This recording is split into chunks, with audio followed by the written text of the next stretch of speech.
হরে কৃষ্ণ। সুপ্রিয় ভক্তবৃন্দ, আপনারা দেখতে পাচ্ছেন আজকে নবদ্বীপ পরিক্রমায় তো হাজার হাজার ভক্তবৃন্দরা কিন্তু সেই কোলদ্বীপ থেকে রওনা দিয়েছে আজকে মহাপ্রভুর মামার বাড়ি যাবে।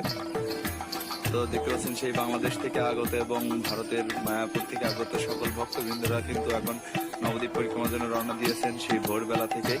মাতাজিরা কীর্তন করছেন এবং এইরকম লাইন কিন্তু অনেক দূর চলে গিয়েছে। তো আপনার যে যেখান থেকে দেখতেন অবশ্যই ভগবানের কৃপা লাভ করার জন্য সবাইকে দেখার সুযোগ করে দিতে পারেন একটি শেয়ারের মাধ্যমে। ভগবান অবশ্যই কৃপা দান করবেন। আপনারা দেখতে পাচ্ছেন যে কত কত শত শত ভক্তবৃন্দ, হাজার হাজার ভক্তবৃন্দ। আপনারা একবার প্রার্থনা করুন এবং ভগবানের কৃপা লাভ করুন। হরে কৃষ্ণ কৃষ্ণ কৃষ্ণ হরে হরে, হরে রাম রাম রাম হরে হরে।